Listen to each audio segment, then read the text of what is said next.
Hermano Sierra, ¿usted está grabando? Es correcto. Perfecto. Bien, entonces estamos en el último taller del mes de investigación genealógica. En este taller le pedí a la hermana Jenny que nos acompañe. Ella nos va a ayudar un poco también. Pero, hay un teléfono para que, A los hermanos que están como para que, coanfitriones, le voy a pedir por favor que estén atentos a los micrófonos y me los vayan poniendo en mudo para que podamos tener el taller con total normalidad. Eh, si ustedes hay algo que no entienden o son palabras muy difíciles o necesitan que yo repase algo, les voy a pedir que levanten la mano o en la medida que yo vaya dándole el taller, voy a hacer preguntas, voy a preguntarles si entienden y si necesitan algo para poder seguir, ¿sí? Bien, entonces, habíamos visto hasta ahora en los primeros tres talleres que era necesario que nos enfoquemos en un problema determinado, ¿sí? La prioridad es, o sea, el objetivo de toda investigación es responder algo. Entonces, para poder responder algo, necesitamos saber qué es lo que estamos buscando, qué queremos saber. Y en este proceso de qué queremos saber, tenemos que elegir a la persona a la que queremos encontrar la información. Cuando elegimos una persona, lo ideal sería tener algo de conocimiento previo para poder realizar una búsqueda o un proceso de investigación mucho más efectivo. ¿Esto qué quiere decir? Si yo solamente tengo información de mi abuelo como nombre y apellido, va a ser un poco complicado que pueda encontrar, por ejemplo, la fecha de nacimiento si yo no sé ni siquiera dónde nació o dónde vivió o dónde murió, cuando no tengo ningún dato que me pueda ayudar a establecer un lugar de búsqueda, ¿no? Entonces, yo tengo que establecer de esa búsqueda tres cosas. La persona a la que yo necesito eh, encontrar información, alguna fecha que me ayude a relacionarla y alguna persona con quien relacionarla. Por ejemplo, yo puedo tener a mi abuelo, a su esposa y, no sé, el lugar de fallecimiento, entonces puedo buscar, bueno, puedo buscar a mi abuelo que falleció en Buenos Aires y que estuvo casado con Alba Baloni, que es mi abuela. Mi abuelo se llamaba Miguel Ángel Mitilo. Entonces yo con esos datos, yo ya puedo empezar una búsqueda un poco más ordenada, más organizada. Con esa información, una vez que yo tengo definido mi objetivo, lo que hago es pasar al proceso de búsqueda de registros que me permitan encontrar la información que busco. Entonces, si yo estoy buscando a mi abuelo que falleció en Buenos Aires, no voy a buscar todas las disfunciones de Córdoba, por ejemplo, o no voy a buscar las disfunciones de, no sé, en Uruguay, no, voy a buscar las defunciones que son de Buenos Aires, Argentina. Y dentro de esas defunciones, yo voy a deseleccionar algún rango estimativo. Tampoco voy a buscar las defunciones de 1800 porque no me sirve, ¿no? Entonces voy a buscar dentro de un rango estimativo que yo estimo que puede estar el acta de defunción o el certificado de defunción. Toda esa información yo la voy a registrar en un registro de investigación, en donde yo voy a registrar mi búsqueda de los certificados de defunción, mi búsqueda de los cementerios, mi búsqueda de los registros de defunción en parroquias, toda la información que yo pueda encontrar, la voy a registrar, ya sea que sea positiva o negativa, la información, lo que encuentre, o sea, por ejemplo, encuentro registros de defunción en el registro civil, eso es positivo, pero no encuentro en la iglesia, eso es un resultado negativo. Y a ese resultado negativo también le tengo que poner, no encontré ninguna iglesia en el rango de la provincia de Buenos Aires, por ejemplo. Una vez que yo tengo todo eso, sí, hermana Mónica, la escucho. Hermana, perdón, yo entré unos minutos más tarde. Cuando usted dice de registrar eso, los negativos y los resultados positivos, Sí, ¿qué sería? ¿En algún espacio de ahí, de donde nosotros vamos armando esa búsqueda o en un cuaderno aparte? lo ideal sería que tuvieran ustedes alguna, digamos, algún cuaderno, o ahí los voy a mostrar, algún cuaderno o algo que ustedes puedan utilizar para buscar, para anotar sus registros, ¿no? Ahí les voy a mostrar el ejemplo que yo mostré la última vez para que ustedes vean. Bien. Este, por ejemplo, es el registro que yo tengo de una ciudad que se llama Macerata, ¿no? O bien que estoy todo en inglés, ¿no? Pero yo pongo la fecha, mi objetivo, que es encontrar todos los matrimonios de la familia Mitilo, pongo el lugar y empiezo por los años. Año, donde yo tengo todos los matrimonios de esa ciudad o pueblo. Aquellos que sí encuentro algún mitilo, los escribo.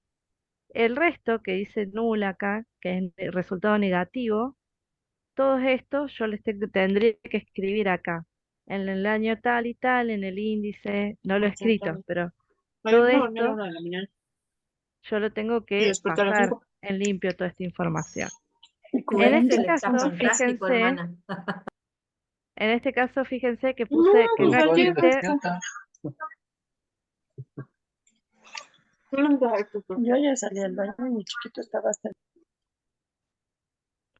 en este caso, por ejemplo, que dice que no existe registro, es porque ese año el libro no existió, o no está microfilmado, o se quemó, o puede haber ocurrido un montón, se perdió. Entonces, no va a haber registros en ese tiempo, en ese año transcurrido. Acá yo lo que pongo, por ejemplo, es el link que hay en Family Search que me permite entrar al registro, a la hoja que yo tengo el resultado positivo. Y después voy transcribiendo todos los datos. Esto se llama registro de investigación. En este caso, como es de matrimonio, pongo el novio, el lugar de nacimiento, el lugar de residencia, el padre del novio, la residencia del padre del novio, la madre del novio, la residencia de la madre del novio, y es lo mismo con la novia, al igual que las fechas en que nacieron y las edades que tenían ellos cuando se casaron. Toda esta información yo la paso en limpio y este es mi registro de investigación, ¿sí? Un registro perfecto, hermana. No es perfecto porque mezclo todo, pero es lo que me ayuda a mí a poder eh, ser más ordenada en mi investigación, ¿no? Bien, una vez que yo completé mi registro, ahora tengo que analizar la información que yo tengo, que es donde entra esta última parte, ¿sí? ¿Cómo utilizo esa información? Tengo que evaluar lo que encontré, transferir la información necesaria a los formularios, que es el proceso que yo les mostraba recién, organizar nuevos registros y compartirlos allá. Entonces vamos a ver detenidamente cada cosa, ¿sí? ¿A alguien le gustaría leer el primero, lo que dice evalúe la evidencia? ¿Lo leo, hermana? Sí, por favor. Evalúe la evidencia. El proceso de investigación genealógica busca información, hechos sobre eventos, para poder responder preguntas, objetivos de investigación sobre las personas. Los registros que buscamos son la fuente de información que buscamos. Por lo tanto, debe evaluar tanto la información que encontró como los registros en los que la encontró. Al considerar el registro, evalúe su relevancia, categoría, formato. Al considerar la información, compárela con lo que haya encontrado en otras fuentes y evalúe el origen de la información, los hechos consignados en los registros, eventos descritos, franqueza de la evidencia. Evaluar todos estos elementos juntos le ayudará. Han puesto mute la hermana. Sí, hermana. Hermana Mónica. Diga. Sí, continúe, perdón.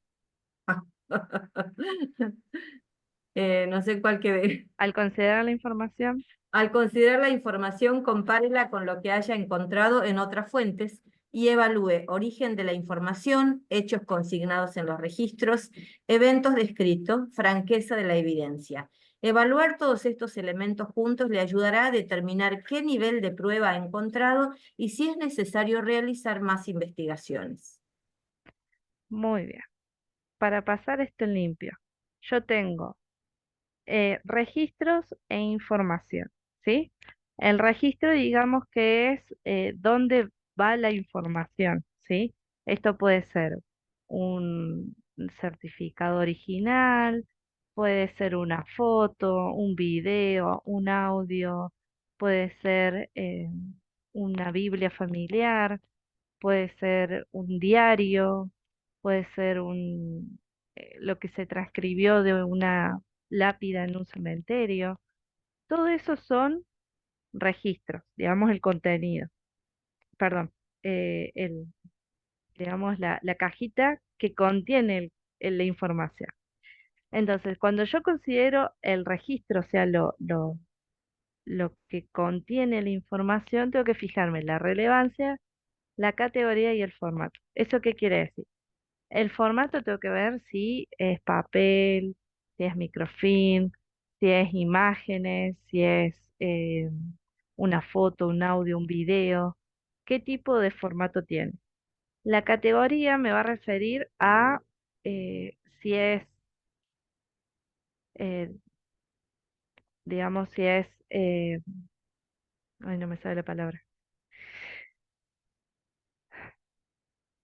Vamos con la relevancia. La relevancia es si me responde la pregunta. O sea, si yo encuentro un audio de una de un relato de mi abuelo, pero no me dice nada en cuanto a su defunción, no me va a servir. Por más de que sea un audio en la que hablaban de mi abuelo o mi abuelo hablaba de su vida, ¿no?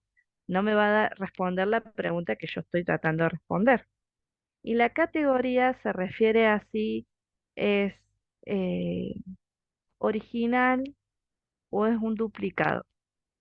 Original se refiere a, por ejemplo, certificados de nacimiento, eh, derivados, perdón, original o derivado. Originales, certificados de nacimiento, todo lo que tenga firma, digamos, de alguien, de un párroco, de un testigo, por ejemplo, los archivos probatorios, que son por jueces, en donde se da la herencia, digamos. Esos son archivos muy completos y todo está judicializado. Entonces hay testigos, hay información muy rica y de relevancia, digamos. Ahora, si hablamos de la información, o sea, lo que tiene adentro el registro, tenemos que fijarnos de dónde viene el origen. Entonces, ¿esto qué quiere decir del origen? Lo hace por ejemplo, cuando nace un bebé, la mamá registra a su hijo o el papá registra a su hijo en el registro civil, pero yo no me acuerdo de mi nacimiento.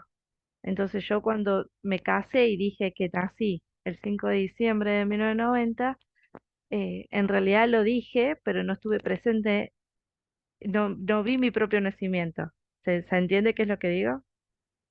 Eso se trata del origen de la información. O sea, yo lo vi, lo viví, fui testigo consciente de la situación, o me lo dijeron, o me lo contaron, o no sé, lo escuché y lo reproduje. Entonces, cuando nosotros sabemos el origen de la información, evaluamos qué tan verídico o no es la información que nosotros tenemos, ¿sí? Hechos consignados en los registros tienen que ver con si me responde a la pregunta o no.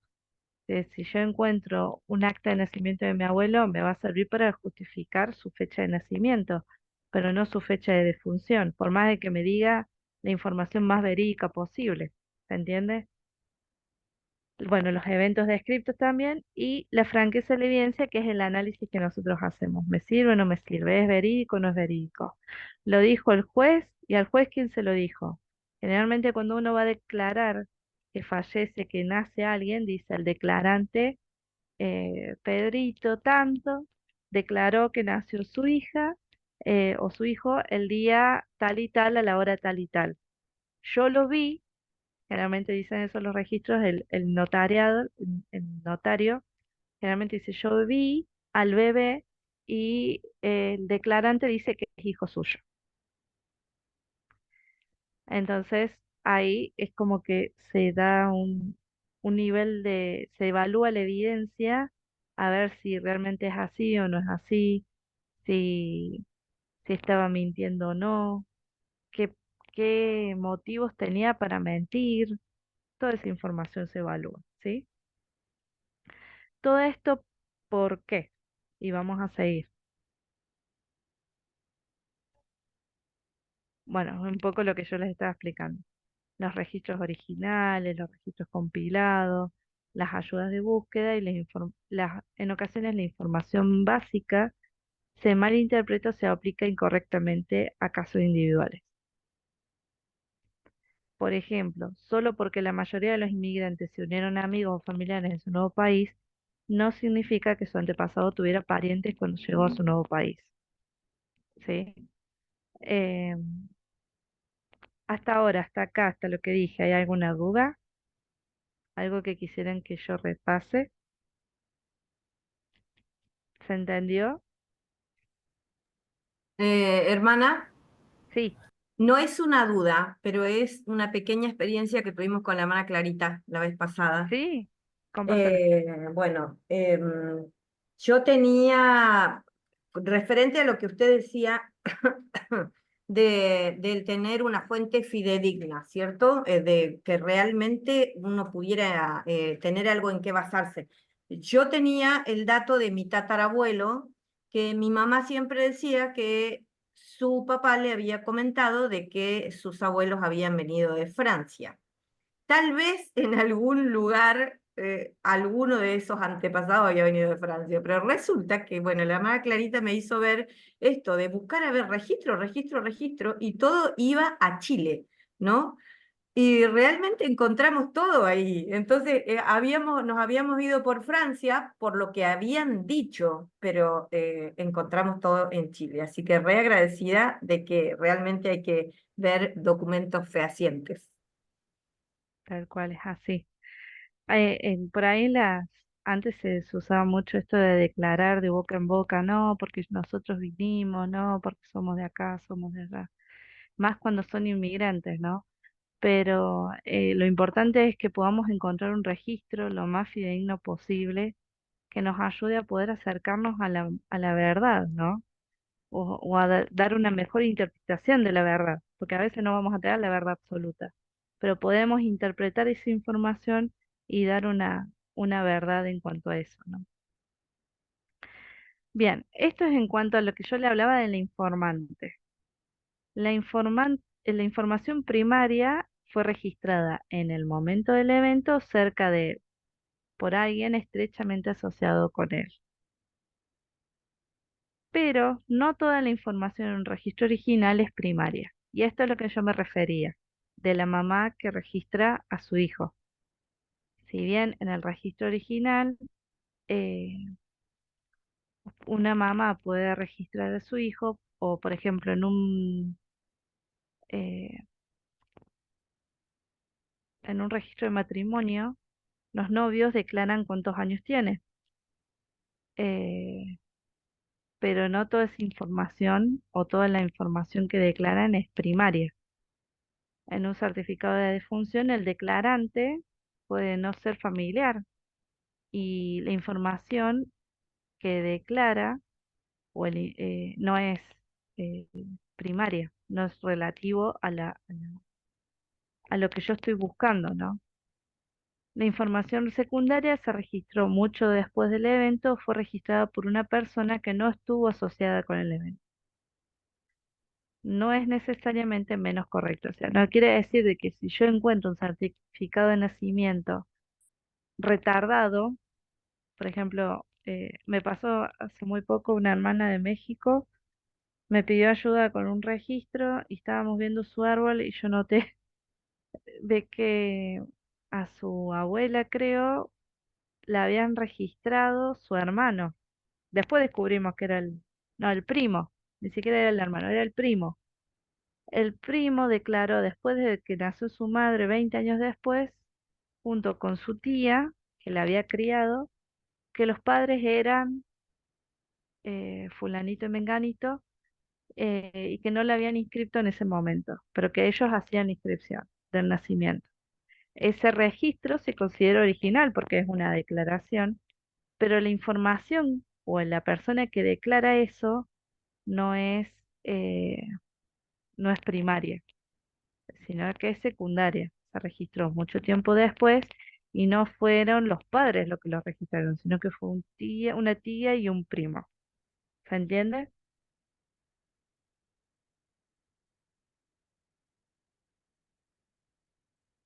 Bueno, espero Una que se entienda. consulta, hermano. En Sí, ese hermano Will. caso, ¿a qué fuente podemos recurrir? Porque esa es una información oral, básicamente, ¿no? Por ejemplo, el caso que yo vi de la hermana que declararon su primo y su Sí, tía era un sí. registro de nacimiento, un certificado de nacimiento. Era por Escucho, registro civil. Eso se lo considera rectificaron en un... en un registro civil, si se considera como un registro original, Correcto, con testigos. con testigos, todo, pero la información que proveen es secundaria, porque ellos lo Exacto, subieron en el porque es lo momento. mismo. Le comento esto porque en la época de que nosotros pasamos de terrorismo, se quemaron muchas partidas. Entonces, las personas tenían que ir con dos testigos a reafirmar sus partidas de nacimiento. Eh, Decir, vamos a poner, ¿no? Willy Baylis nació en la ciudad de Lima y tiene 18 años, que los tengo todavía, por si acaso.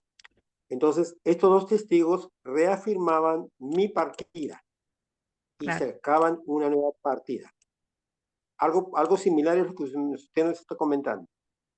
claro, lo que pasa es que antes, como los registros civiles empezaron a partir de 1850, por lo menos en Argentina, todos los nacimientos previos se registraban en las iglesias parroquiales.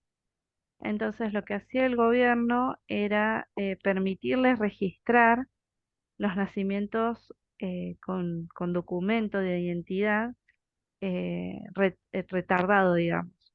Entonces tenían que presentarse dos testigos, que a veces no estaban los padres, sino que había otras personas que iban y servían de testigos del nacimiento, donde ratificaban de que había nacido en tal fecha.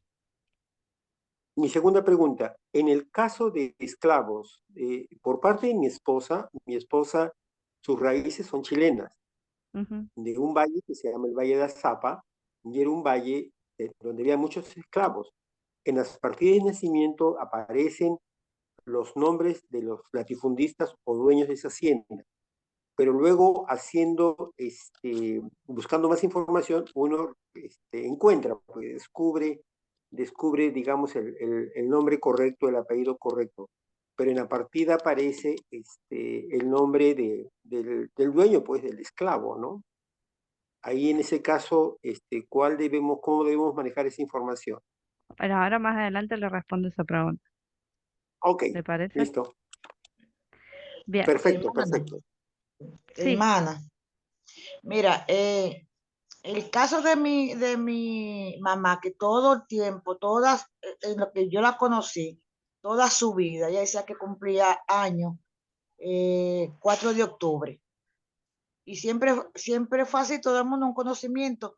Pero después que ella falleció, en estos últimos tiempos, yo descubro su acta de nacimiento.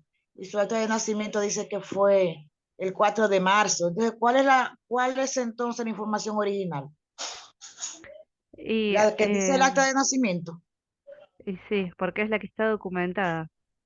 Yo tengo el caso parecido de mi abuelo. Mi abuelo toda la vida dijo que él nació el 31 de enero, pero en su certificado de nacimiento dice que nació el 8 de febrero. Solo que su papá se había emborrachado y lo registró una semana después. Entonces, esa es la historia que me cuenta mi abuelo, pero no tengo ningún registro que verifique esa información. Lo tengo anotado como un- una anécdota de mi abuelo, nada más. Si ustedes quieren, eso es lo que tiene la ventaja Family Search. En Family Search yo puedo poner la información documentada y a la vez hacer notas o aclaraciones de eso. Entonces no se pierde esa información verbal, ¿se entiende? Yo puedo mantener esa tradición verbal como una nota, una anécdota contada por parte nuestra, ¿no? De ese evento. Hermana, buenas noches. Buenas noches, hermana. ¿Cómo le va?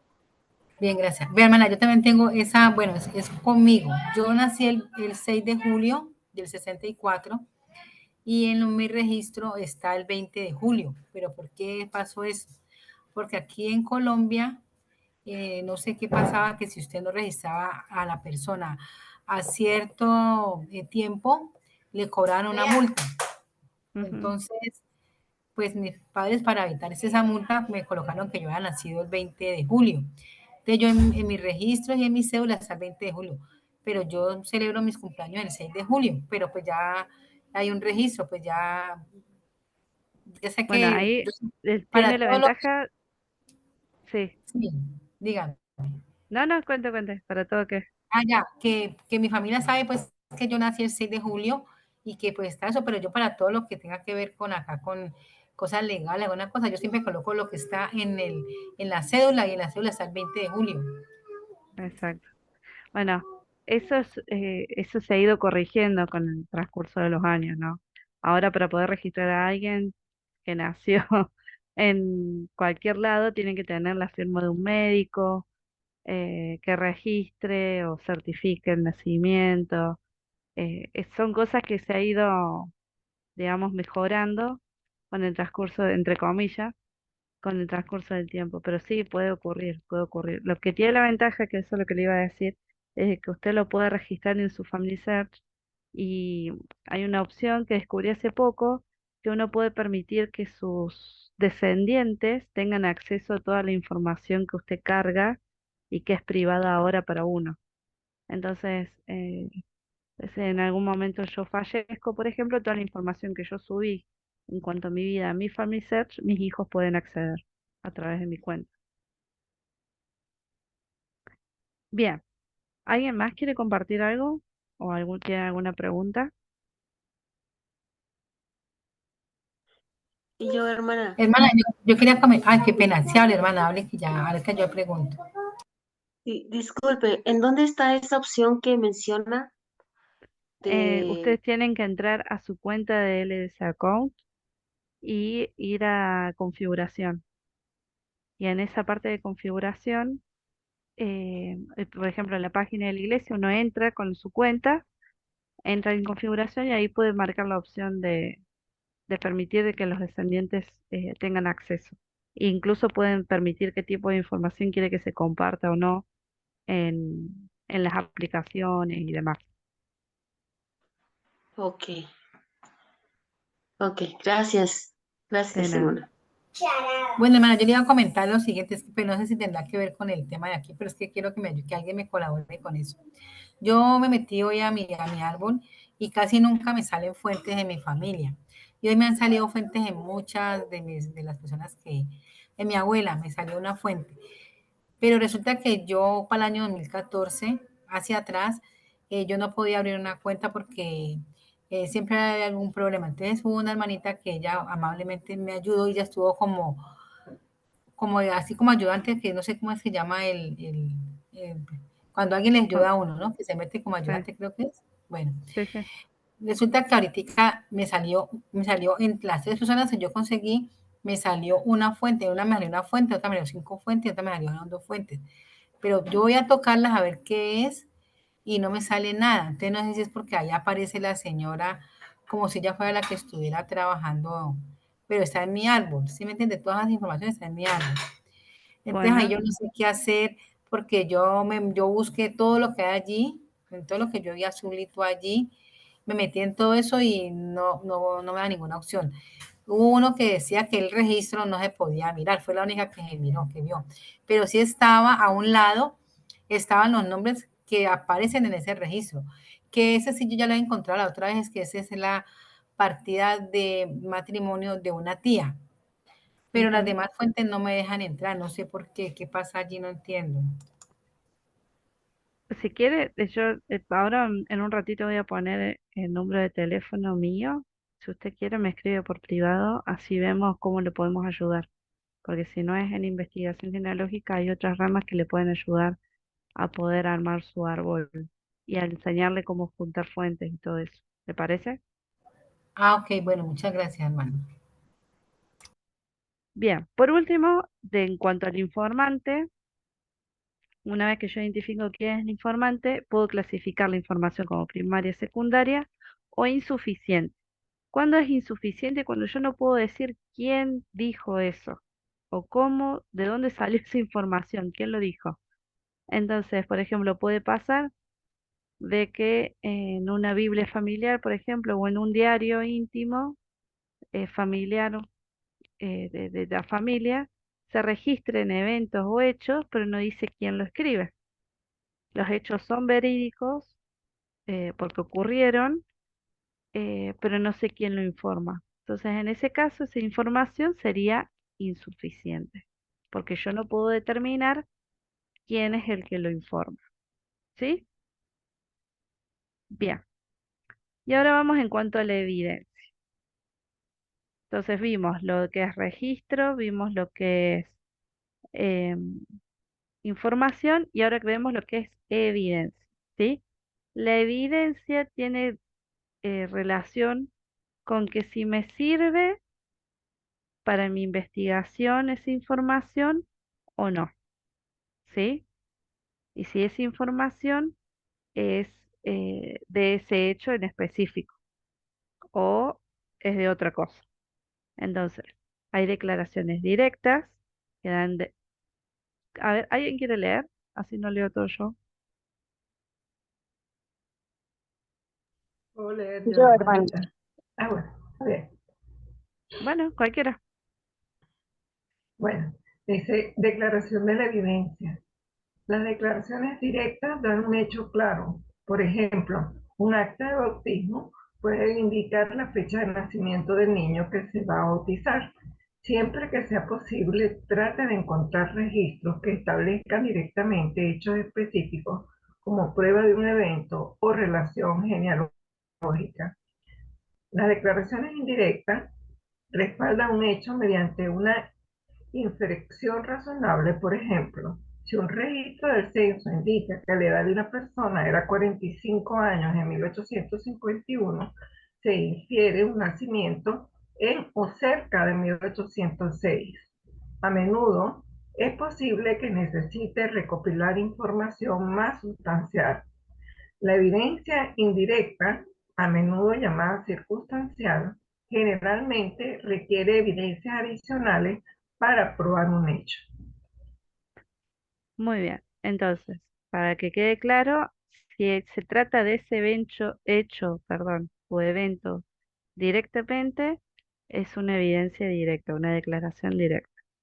Si es una aproximación o no es muy claro la información que me aporta, o tengo que hacer demasiado razonamiento para poder llegar a la conclusión, estamos hablando de una declaración indirecta, ¿sí? Esto puede ser, por ejemplo, actualmente en las partidas de defunciones no se dice la fecha de nacimiento, ni perdón, no, sí, no se dice la fecha de nacimiento, se dice solamente los años que tenía y la fecha en que murió. Entonces, me da una declaración directa de la fecha de defunción, pero una declaración indirecta de su fecha de nacimiento, en un mismo registro. ¿Se entiende? Sí, claramente. Bien. Ahora Otro yo tengo ejemplo, una pregunta, hermanita. sí, dígame. Cuando, por ejemplo, yo encontré que las partidas de matrimonio del registro civil y las partidas de casamiento en eclesiástica. Sí, Yo como registro legible, o sea, el verídico, yo Sí, tomo el legal, yo sí. personalmente, el legal.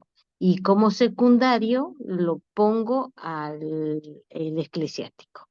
¿Está bien eso? Son dos hechos distintos. No hablemos de un mismo hecho, ¿sí? Porque uno es un matrimonio por lo civil y el otro es un matrimonio parroquial.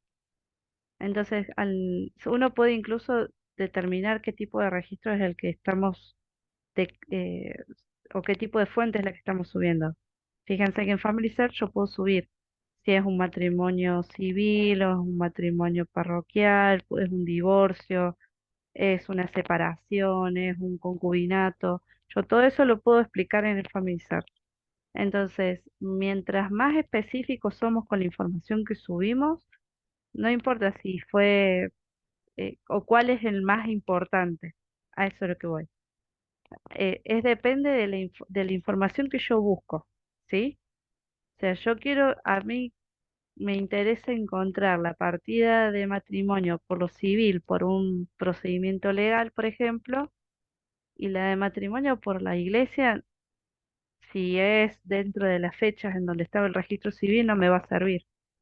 Me va a orientar, me va a dar pistas para poder llegar a la partida de matrimonio por lo civil, pero no me va a servir para mi propósito. ¿Se entiende cuál es la diferencia? Perfecto, hermana. Eh, bueno, y en cuanto a las declaraciones indirectas, es cuando yo tengo que eh, basarme o llegar a una conclusión basándome de diferentes fuentes o de diferentes registros. Por ejemplo, si en la fecha en la partida de defunción, perdón, la partida de defunción a mí me da una edad de fallecimiento que puede ser verídica o no, porque depende de quién lo declare, supongamos que es verídica y que falleció a los 50 años. Yo puedo estimar una fecha aproximada de nacimiento, ¿sí? Pero para poder declarar efectivamente cuándo nació, si mi propósito es encontrar la fecha de nacimiento, con la partida de defunción no logro la respuesta que necesito. Tengo que seguir buscando otros registros que justifiquen ese año estimativo de nacimiento. ¿Sí? ¿Me van siguiendo hasta ahí? Sí, hermana. Sí, Bien, hermana. muy bien. Ahora vamos con la consistencia y claridad con los hechos, que esa es muy subjetiva. ¿A alguien le gustaría leer? Creo que la hermana Jenny quería leer. Sí, hermanita. Coherencia y claridad con los hechos. Hechos consistentes. ¿Hay algún hecho inconsistente con otros hechos? Fuentes corroborantes o contradictorias. Las fuentes independientes creadas sin referencia entre sí coinciden en los hechos. La información que encontró contradice otras fuentes. El registro sugiere otros registros que puede buscar. Mire Muy bien. especialmente Ahí está bien. Ahí está bien. Vamos a ver esta parte primero antes de pasar a lo otro. Bien. ¿Esto qué quiere decir? Es cuando yo tengo eh, información que se contradice. Por ejemplo, alguien informó que falleció a los 50 años, pero en realidad no tenía 50 años, tenía más.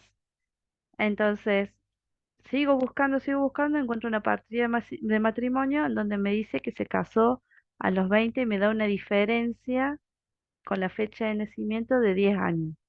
Ahí tengo un hecho inconsistente, porque tengo una partida de matrimonio que me dice que nació en X fecha y una partida de función que me dice que nació en Y fecha.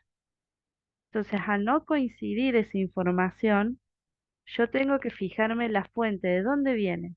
Ambos son documentos originales o son declaraciones de otras personas, quién lo declaró, cómo lo declaró en el momento del evento, lo declaró después. No es lo mismo, por ejemplo, en una partida de defunción que no declara el muerto cuántos años tenía, a una partida de matrimonio que el novio declara cuántos años tiene. entre la partida de función y la partida de matrimonio es mucho más real o realista la fecha aproximada que yo pueda sacar de la partida de matrimonio, ¿sí? Ahí es donde yo evalúo qué es más verídico o qué no, ¿sí? Y dentro de ese registro que yo encontré, por ejemplo, en la partida de matrimonio, me dice, sugiere otros registros que puedo buscar. Generalmente en las partidas de matrimonio, dependiendo de la zona, me dice la fecha la fecha de matrimonio, el novio, la edad del novio y dónde vivía o residía o dónde nació. Eso me indica dónde o sea, me puede indicar una fecha aproximada y un lugar de nacimiento. Entonces, si yo estoy buscando la fecha de nacimiento del novio, perdón, la fecha de nacimiento del novio, lo que voy a hacer es utilizar esa información de la partida de matrimonio y realizar una búsqueda exclusiva en esa zona con ese rango de años, ¿sí? Pero esa información yo la saqué de una partida de matrimonio, no de nacimiento. ¿Se entiende? Hermana, una preguntita a lo que está diciendo. Sí, Bueno, a mí no me ha salido, en mi familia no me ha salido eso, pero pues sí me ha salido, que yo creo que esas partidas deben ser, pues, son originales, cuando uno va a indexar, ¿no? Que le sale a uno la fecha del matrimonio de la persona y dice muchas veces cuando, para la edad, dice, la bautizaban en tal parte, en tal fecha. Entonces, ¿y uno cómo va a saber si? Porque muchas veces podemos bautizarlas a los meses o al año, la bautizan, muchas veces no la bautizan en el mismo año. Entonces, uno cómo sabe ahí para sacar la edad más que todo de la persona. ¿Sí me hago entender? sí. Usted dice que en el registro de matrimonios le ha aparecido la fecha de bautismo y no de nacimiento. Dice, sí, de bautismo, fue bautizada en tal fecha, Bueno, de julio, así, pero sí, uno lo que dígame. puede hacer, si está buscando la fecha de nacimiento de esa persona, lo que puede hacer es buscar en la parroquia esa, donde está registrado el bautismo, en la fecha donde dice que se realizó el bautismo, y generalmente en las partidas de bautismo se dice cuántos años tenía el niño que bautiza, que por ahí puede ser 1, 2, 4, 5 años, dependiendo de la zona, ¿no? O del lugar. Pero eso sirve más como una pista para sugiere otro tipo de búsqueda, otros lugares donde buscar, ¿sí?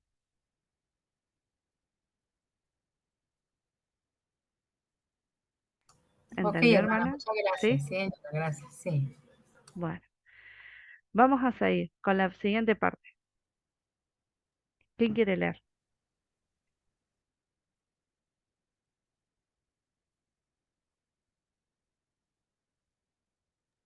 Bueno, sigo yo. Bueno, Mire específicamente los nombres, fechas, lugares y relaciones que figuran en el registro. Haga algunas de las siguientes preguntas. Nombres. ¿Están claramente registrados? ¿Se utilizan variaciones ortográficas aceptables? ¿Coinciden los nombres con los que actualmente conoce la familia? Fechas. ¿Las fechas están escritas en un estilo comprensible? ¿Qué calendario usó? Lugares. Los lugares están nombrados y claramente identificados. Los nombres de los lugares coinciden con los que figuran en otra información sobre la familia. Relaciones. ¿El documento establece relaciones directamente o solo las sugiere? muy bien. Gracias, hermana Jenny. En esto no es algo que hacemos naturalmente, pero lo sabemos hacer cuando buscamos. Por ejemplo, si yo encuentro a mi abuela y la encuentro con otro nombre, digo, wow, tenía otro nombre. O la bautizaron con 3 nombres más. No sabía que mi abuela se llamaba así. Y generalmente la registramos y le agregamos los nombres que tenía. Uno tiene que, aparte de verificar si es realmente la persona, ver que esté bien registrado, que haya sido bien registrado en el registro, ¿no? Después tenemos que fijarnos si es, por ejemplo, Juan Pérez. Y hay un montón de Juan Pérez y va a depender de dónde vivía Juan Pérez a la cantidad de Juanes y de Pérez que había en esa zona. Entonces tengo que fijarme, ¿tenía algo en particular el nombre? ¿Había algo que lo distinguía? Por ejemplo, en mi caso, mi apellido es Mitilio, con doble L, pero he encontrado registros de Milito, por ejemplo. Y si bien es una variante que puede existir, no es una variante de mi apellido. O sea, por más que yo vea Milito, no es una variante de mi apellido. Una variante de mi apellido puede ser Mitilo con una sola L, eh, Mitio o Mitito, por ejemplo, cuando confundimos la doble L con la doble T, pero generalmente Milito no es una variación de mi apellido. Es importante también conocer las variantes que pueden existir de los apellidos, ¿no? Hay páginas en el Family Search Wiki en donde nos pueden ayudar con respecto a las variaciones de los nombres. Después, en cuanto a la fecha, esto tiene más que ver con registros que son antiguos y más que nada en los calendarios que se usó, ya que a partir de 1700 hubo un cambio del uso del calendario que se usaban generalmente los romanos, que es el calendario César, de Julio César, a el calendario gregoriano. Entonces, en ese cambio hubo meses en donde se modificaron fechas porque no se usaban la misma cantidad de días, no empezaba el día, no es como hoy que todas las semanas comienzan, no sé, el día domingo. La semana en algunos lados empezaba el miércoles o el martes. Eh, el, ese tipo de cosas o se manejaban por fechas patrias. No sé, la Virgen, pasaba mucho, de que le ponían los nombres según el santo que nacía el día del cumpleaños, del nacimiento.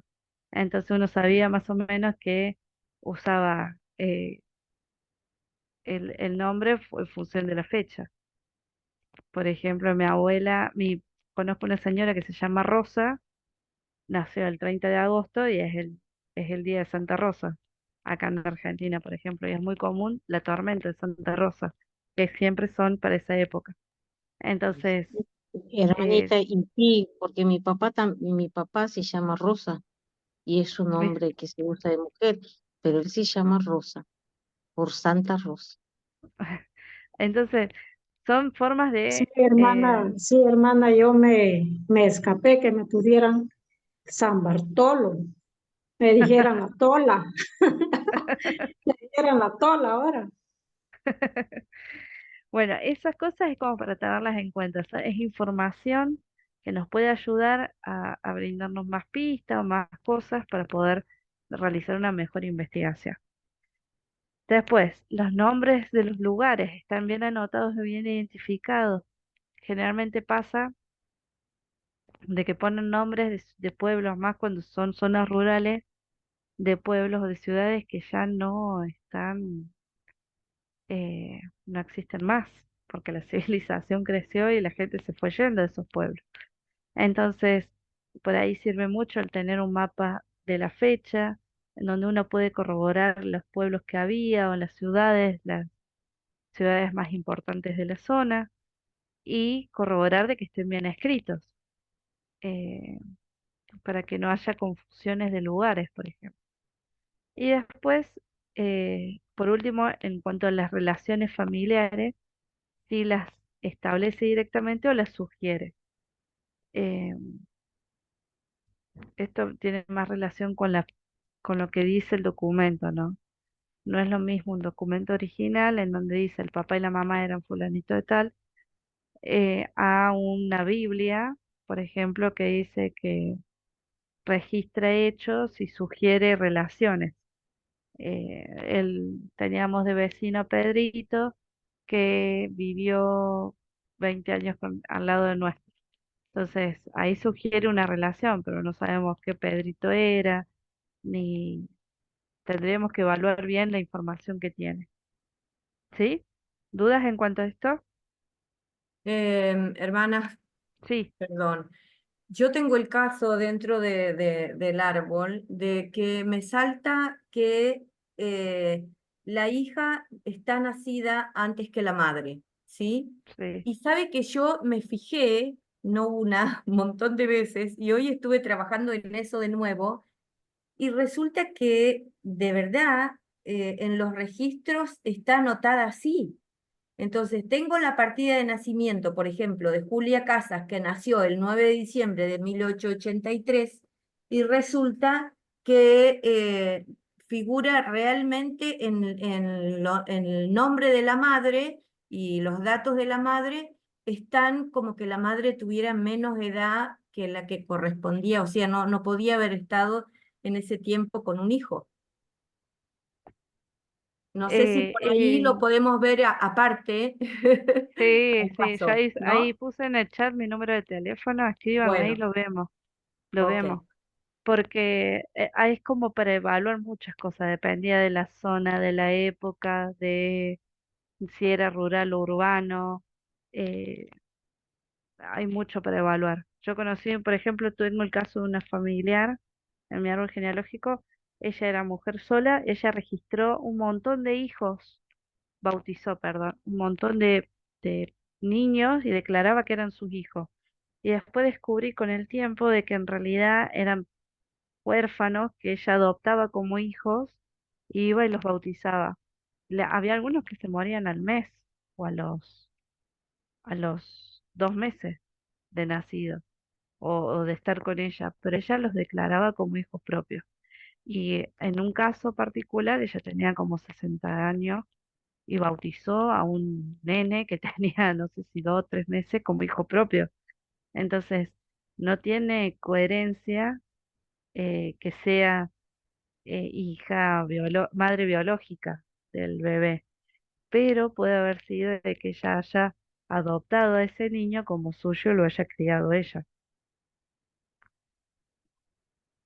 Bien, ¿sí? gracias, Emma. Bien, vamos a seguir entonces. Ahí. Cite su fuente.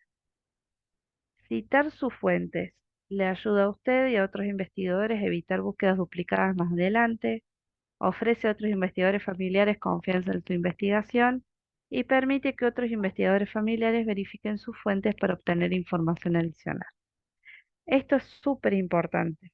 No es lo mismo que yo vaya al Family Search y vea que mi abuelo nació el 8 de febrero de 1934, a que yo vea en el Family Search la misma fecha con una fuente o una referencia que es la partida de nacimiento de él, en donde declara que él nació el 8 de febrero, ¿sí?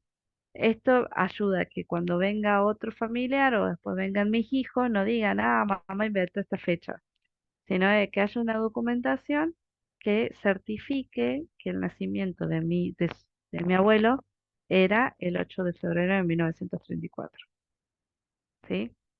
Eso también que nos evita a nosotros, más cuando son antepasados muy viejos o que estamos buscando a gente que ni siquiera conocemos y no sabemos si realmente son o no son. Es importante, como decía yo en el registro, vieron que yo guardaba eh, bueno, hermano, vieron que yo en el registro guardaba los links, ponía copiar, pegar de la foto de Family Search y los pegaba ahí para yo cuando hiciera clic fuera directamente la foto de la imagen. Eso, eso es utilizar el registro tecnológico o link o el enlace para crear una fuente y con eso darle veracidad a mi investigación.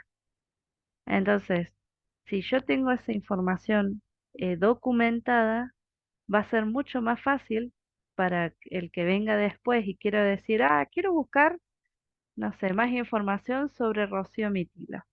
Pero si ve en mis fuentes o en mis referencias, ve que yo tengo mi partida de nacimiento, mi partida de matrimonio, eh, no sé, el papelito de que entré por primera vez al templo, no sé, una foto de cuando fui al templo, cuando me casé, eh, tengo la partida de nacimiento de mi hijo, tengo la partida de defunción mía, lo que sea. Si yo tengo muchas referencias, a la persona no va a tener que volver a buscar esa información mía, sino que directamente va a estar todo ahí. Entonces, si quiere hacer alguna biografía de mi vida, por ejemplo, algún descendiente mío, va a tener la información ahí y va a ser verídica, porque es documentada. ¿Sí? ¿Se entiende la diferencia y la importancia?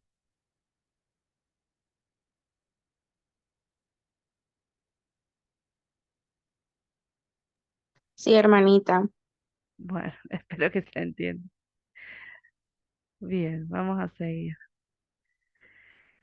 Finalmente, se habla sobre compartir la información. ¿Con quiénes puedo compartir mi información? Con mi familia. Puedo imprimir estos registros familiares, los puedo imprimir como árboles genealógicos, como registro familiar por familia, en donde salte la información básica, nombre, apellido, lugar de nacimiento, lugar de defunción, ordenanzas que tiene hecha, cuántos hijos tuvo, qué tipo, y todas las relaciones familiares que ha tenido esa persona. Puedo ponerlo en la base de datos en línea como nuevo Family Search. eh, en realidad no hay un nuevo Family Search, es ponerlo en la base de datos del Family Search. Puedo usar Ancestry para cargar mi base de datos, puedo usar MyHeritage, Genianet, todos esos sitios asociados también sirven como base de datos para poder compartir mi información y mi investigación con otras personas. Puedo crear una página web de genealogía para los que les interesa, escribir una historia familiar como una biografía o una historia sobre algún familiar en particular, participar en una asociación o sociedad genealógica si estoy interesada. Por ejemplo, en la sociedad italiana hay por sectores, están los piamonteses, están los de Friuli, que ellos siempre están dispuestos a poder incorporar gente que esté buscando integrarse a alguna sociedad, a la asociación o a la sociedad genealógica. O podemos donar nuestros archivos. Esa donación de archivos es en específica en algunas bases de datos, que bueno, después si quieren o quieren saber qué base de datos específica, me escriben y yo se los paso. No vale la pena compartirlo ahora. ¿Dudas en cuanto a esto?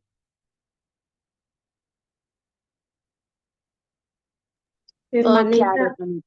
hermanita, ¿a Sí, quiénes se les puede donar, por ejemplo, mi archivo?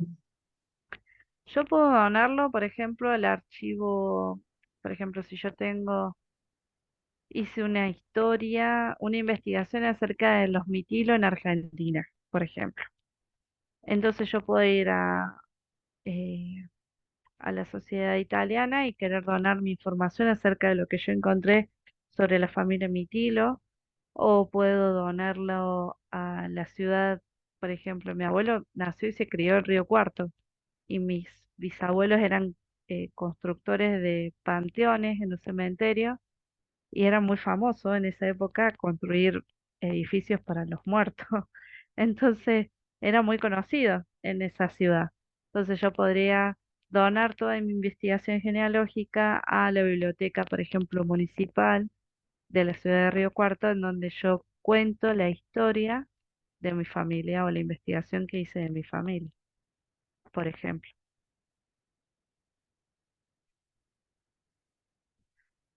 Hay para averiguar un montón de lugares, bibliotecas, archivos generales, parroquia de la ciudad, eh, cualquier tipo de investigación que uno haga en donde esté documentado y tenga referencias, las personas están dispuestas a recibirlo y a poder mantenerlo en su base de datos.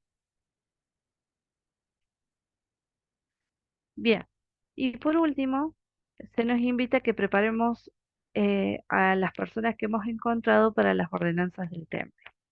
Para aquellos que no son miembros de la iglesia, las ordenanzas del templo que se realizan en el templo para personas que han fallecido, se brinda como una forma de darles la oportunidad que no tuvieron acá en la tierra para aquellas personas que no conocieron de la iglesia, a que tengan la oportunidad de conocer el Evangelio, porque creemos de que se predica el Evangelio del otro lado del velo y que ellos pueden tomar la decisión de aceptar el Evangelio y a través de estas ordenanzas recibir las bendiciones de la salvación, ¿no? De la vida eterna.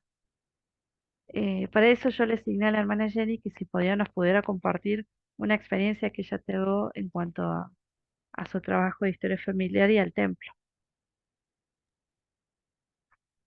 Bueno, gracias, hermanita. Buenas noches. Bueno, les cuento. Yo soy miembro de la iglesia hace 15 años.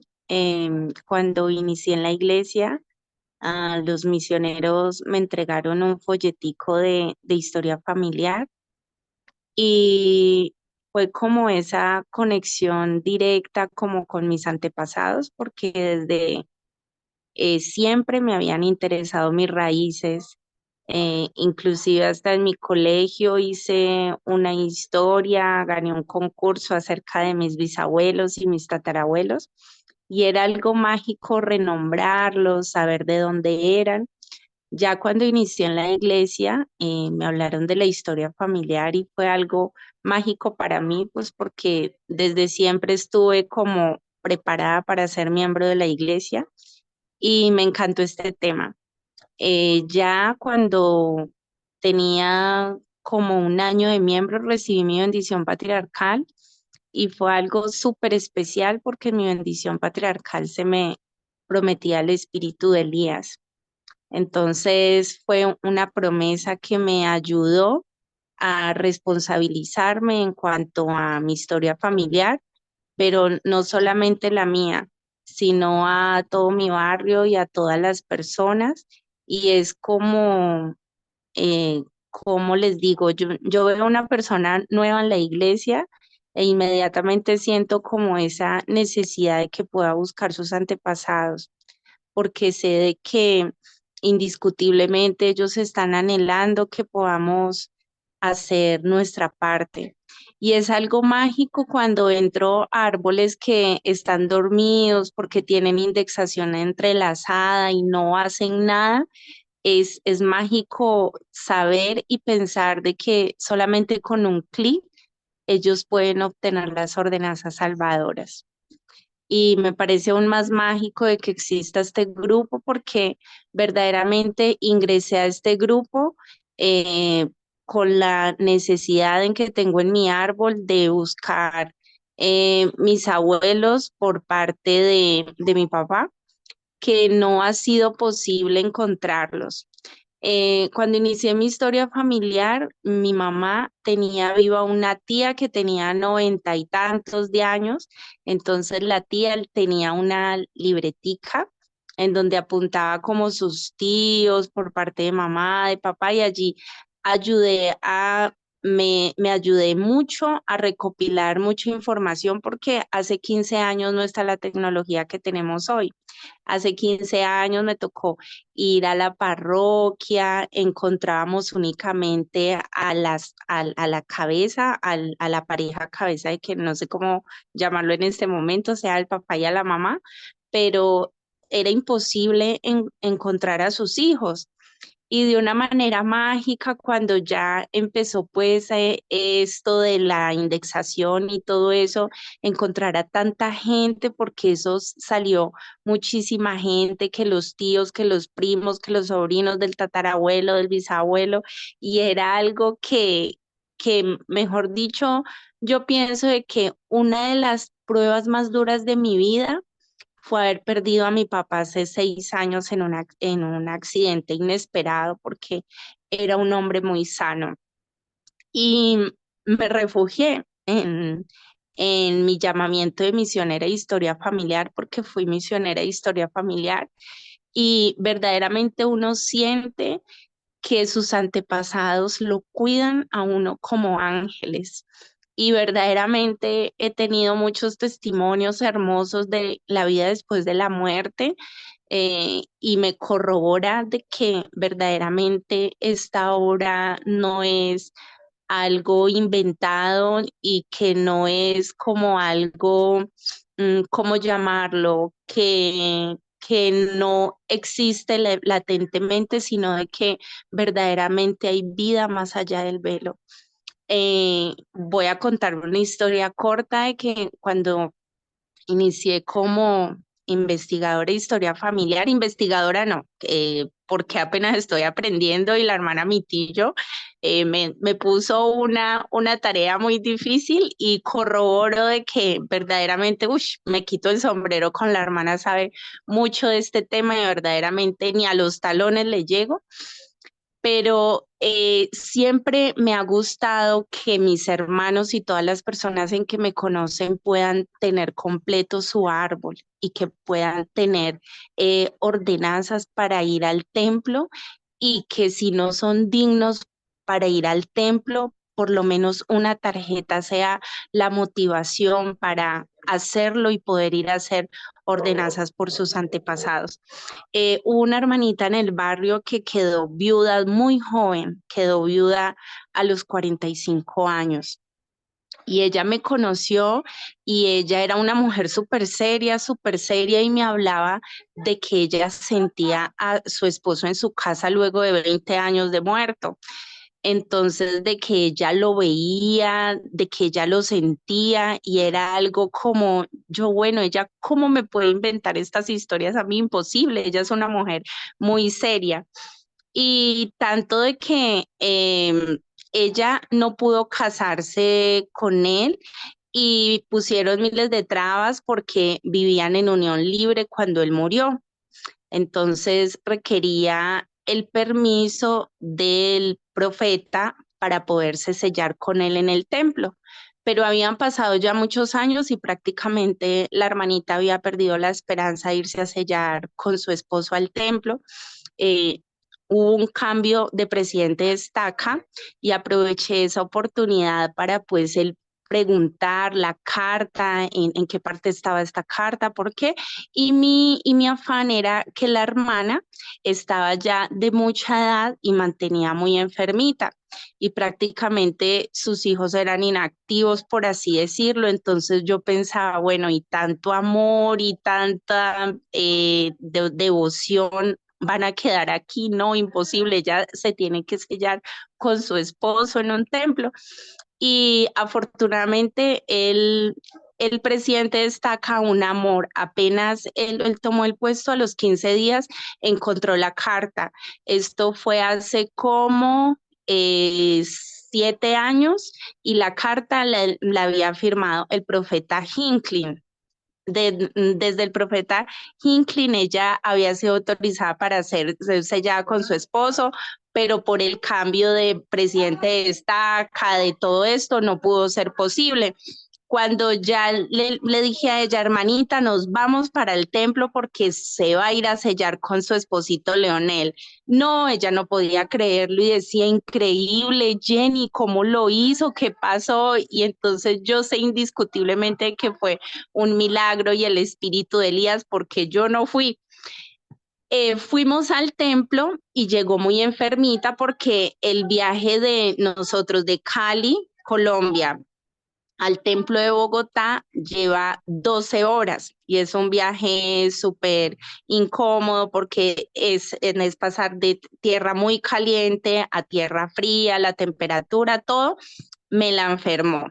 Entonces, cuando ya al siguiente día pudimos entrar a sesión, ella vio un señor sentado y ella dijo, yo quiero de que él represente a mi esposo muerto.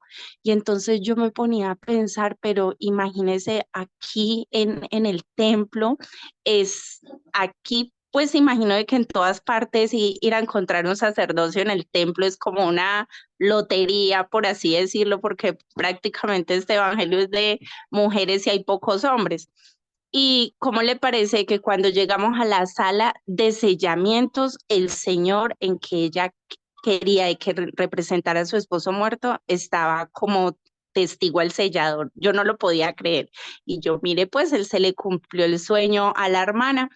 Cuando ya el sellador hizo ahí la ordenanza, el hermano se paró como un esposo de verdad, la cogió de la mano, la llevó hasta el altar y en la ceremonia fue una ceremonia muy especial y el hermano inexplicablemente empezó a llorar, bueno, pero pues en ese momento no investigamos nada y ni dijimos nada, ves, sí, estuvo bonito y ella estaba feliz en que por fin había agarrado a su Leonel en la eternidad. A los 15 días llegamos, ella mantenía una infección rara en su cuerpo y quedó en coma el fin de semana. El martes fui a visitarla y había salido del coma, pero ella me decía, mi Jenny, yo no quiero estar aquí, ya estuve con mi Leonel y no lo quiero volver a perder. Yo no quiero estar aquí. Y entonces yo, bueno, mi Rosita, pero es una oportunidad de que tal vez él te falta algo, él con tus hijos y Dios te está dando otra oportunidad. Y dijo, no, Jenny, fue un encuentro muy lindo y yo amo a mi esposo y no quiero volverlo a perder. Entonces ya me vine para la casa y inexplicablemente en la misma semana tuvo una caída y se murió. Y pues los hijos, eso, bueno, hubo una demanda pues a la clínica de que fue negligencia de la enfermera que la cuidaba porque la dejó caer, bueno, mil cosas, pero yo sé verdaderamente de que ella estaba anhelosa en estar con su Leonel y que verdaderamente muchas cosas en la iglesia nos mueven por la fe, pero hay cosas en que uno ha vivido en el templo y en cuanto a la historia familiar y son tan veraces que uno está aquí más que por fe, sino por convicción de que verdaderamente lo que estamos haciendo con nuestros antepasados de buscarles es un gran acto de amor y me siento muy privilegiada y siento de que ustedes al hacer todo esto, al capacitarnos y al brindarnos tanto amor, es porque saben de que Dios en su plan principal es que seamos familias eternas y lo está cumpliendo indiscutiblemente porque eh, nuestra iglesia invierte a diario tiempo, dinero y todo eso para que tengamos estos registros a nuestras manos y podamos unir nuestros eslabones y que podamos ser una familia eterna de verdad. Me encanta mucho cuando el profeta José Smith estaba en la cárcel y él vio esta gran visión de la vida después de la muerte y él anhelaba expresar estos sentimientos a, a toda su iglesia y no pudo hacerlo, pero verdaderamente sé de que esta obra sí es sagrada y es de Dios y y que me siento muy afortunada en vivir todas estas experiencias y en vivir las que me faltan porque sé que son muchísimas, muchísimas y me da mucho gusto de estar en este grupo y seguir aprendiendo porque verdaderamente sé que somos salvadoras en el monte de Sión y que entre más nos capacitemos, vamos a tener como esa convicción de que verdaderamente hicimos lo que nos correspondía aquí en la tierra. Y esto lo testifico con mucho amor en el nombre de Jesucristo. Amén. Amén. Gracias, hermanita. Hermoso testimonio. Hermana Leticia, ¿le gustaría leer la última parte? Dice círculo de investigación. Dice, la investigación genealógica continua es el proceso de repetir ciclo tras ciclo. Con cada ciclo deberías haber logrado cumplir uno o más objetivos de investigación, pero para cumplir tus metas y en última instancia tu búsqueda, querrás retroceder por el ciclo varias veces. Volviendo al paso 1, puede evaluar más a fondo lo que tiene ahora y si los miembros de su familia pueden brindarle más información. Luego podrá pasar directamente a un nuevo objetivo de investigación en el paso 2. La investigación genealógica y de historia familiar ha resultado ser un pasatiempo gratificante para cientos de miles de personas en todo el mundo. Revisar y seguir estos principios debería ayudar a que su investigación sea más eficiente y sencilla. Muchas gracias, hermana. Eh, es como dice acá esta última parte. A veces vamos a volver a fijarnos qué información teníamos, cómo era, quién había dicho. Después capaz que vamos a mejorar cómo registramos esa información en un registro de investigación o vamos a decir, no, me estoy enfocando en algo que no es, no tengo información suficiente, voy a buscar más o vamos a ampliar nuestra búsqueda. eh, ya vamos a poder desarrollar mejor nuestra agudeza geográfica, entonces vamos a poder identificar las zonas, los lugares y dónde tenemos que buscar con más definición y va a ser mucho más amplia la búsqueda. Hay veces de que vamos a simplemente utilizar los registros civiles o vamos a mandar cartas o email o vamos a empezar a visitar archivos históricos o archivos nacionales de cada país. Todo esto nos va a ayudar a poder desarrollar aún más nuestras habilidades.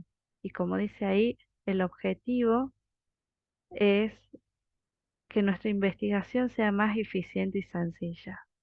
Vamos a poder identificar qué sirve y qué no, qué documento es fidedigno, es viable, es real, es certero y cuál no. Si la persona que lo informó es fehaciente o no. Todo eso nos va a ayudar a poder evaluar y sacar las conclusiones y poder lograr nuestros objetivos. Siempre invito, me hago a mí misma la invitación también de orar para buscar a las personas que realmente están necesitando. Muchas veces el deseo de nuestros corazones es ir por aquella rama que está media pobre, con poca gente, o pocas fuentes, o pocos registros. Pero capaz que si nosotros buscamos en oración a aquellas personas que están necesitando, vamos a sentir con claridad al Espíritu Santo que nos guía hacia ellas y nos va a ayudar en este proceso de investigación. Yo doy fe y doy testimonio de esto. El Espíritu nos guía y nos ayuda a poder desarrollar estas habilidades. Hay que aplicarlas, hay que ponerlas en práctica, hay que practicar, equivocarse, volver a corregir y volver a practicar, preguntar. eh, Aprendí, yo era una de las personas que no me gustaba preguntar o pedir ayuda a la gente y aprendí con el tiempo que es una herramienta invaluable el hablar con el otro, el preguntar, no es, uno no molesta ni pierde tiempo preguntando y obteniendo el conocimiento que otras personas ya obtuvieron. Entonces de esa forma pierdo menos tiempo y capitalizo ese tiempo en búsquedas más efectivas. De eso doy fe y doy testimonio. Sé que es así. Voy a ver si ya... Ahí está el final. Muchas gracias a todos. Gracias por eh, su participación. Sí, hermana Jenny, dígame. Hermanita, es que me fui por las matas, como dice por ahí, por las ramas, y no les acabé la historia y que lo más bonito.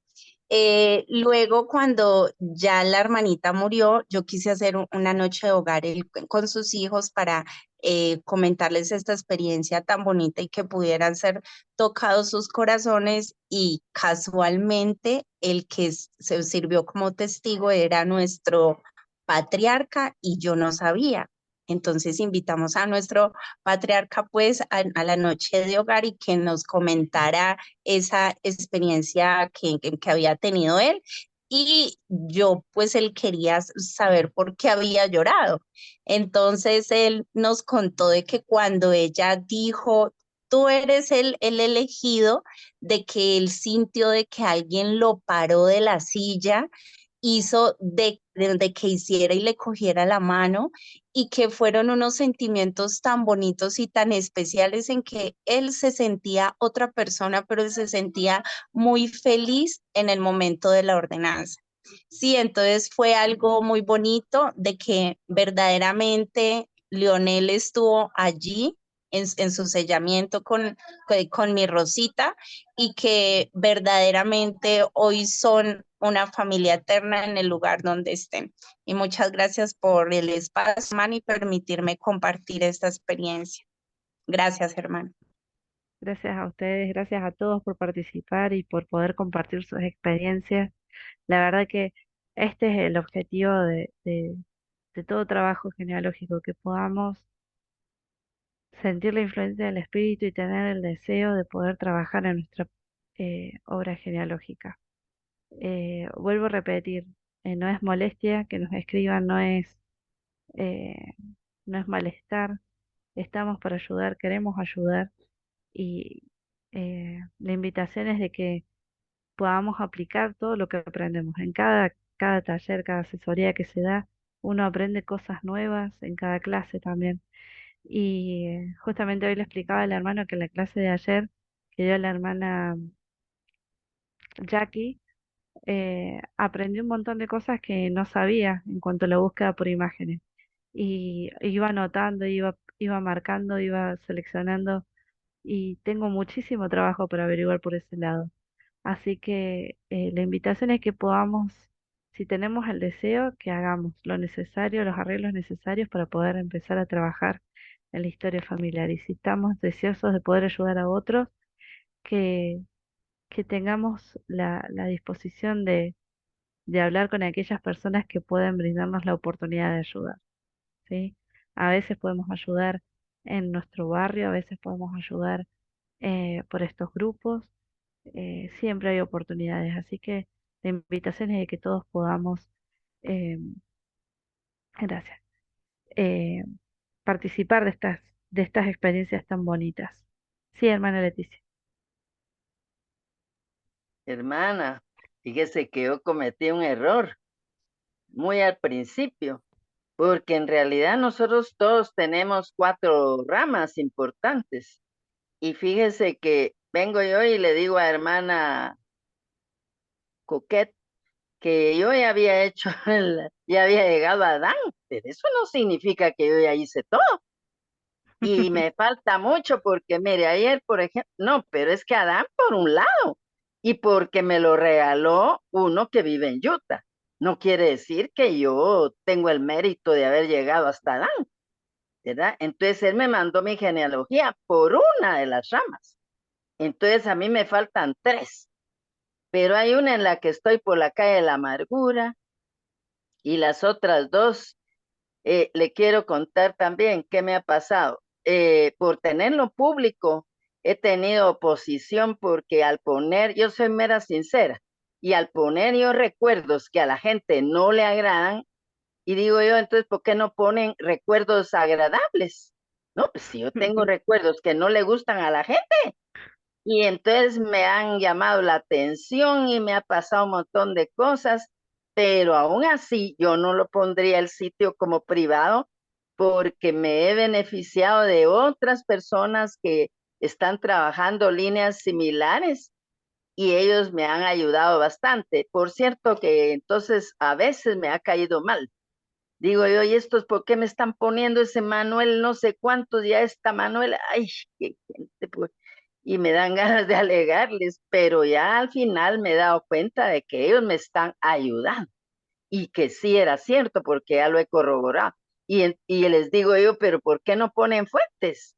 No que solo me ponen ahí los nombres y así, pero bueno, me he dado cuenta de que me han ayudado bastante. Entonces no lo pondría yo privado porque entonces me quedo con lo con lo que yo tengo, ¿verdad? Pero ahora anoche se me apareció uno que fue esposo de una tía de mi mamá, y este es de Checo. Ah, pues como aquí en Guatemala, ya sabe usted.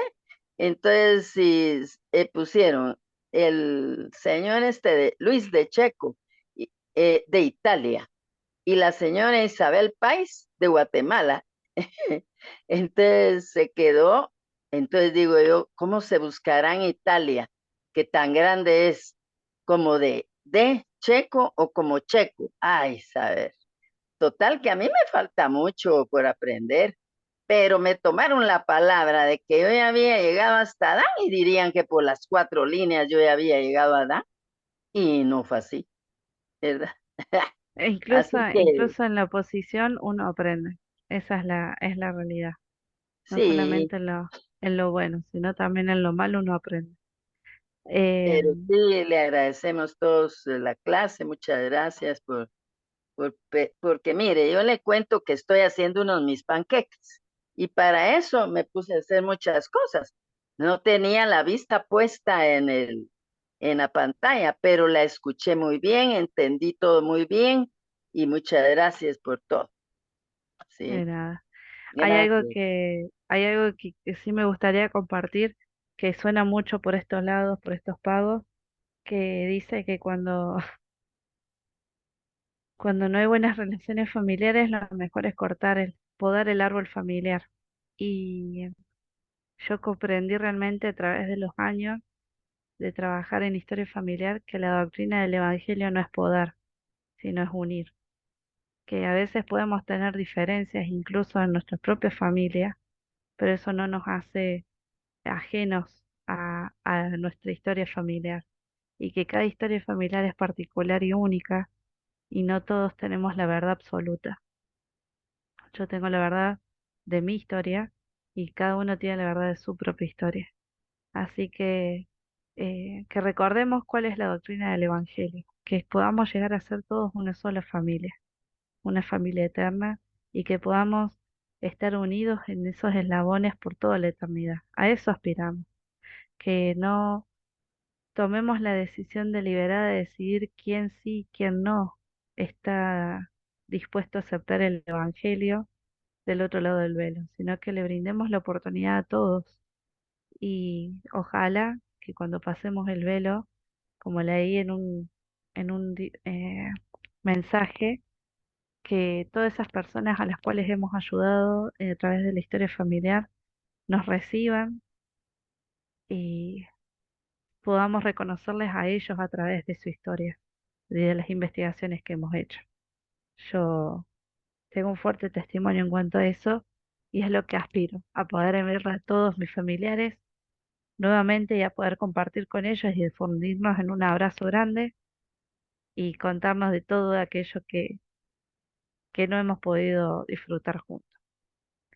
Esto es lo que queríamos compartir. De parte del proyecto vamos a seguir trabajando, y la invitación es que podamos eh, todos participar en mucho o poco en la historia de familia. Y esto lo comparto en el nombre de Jesucristo. Amén.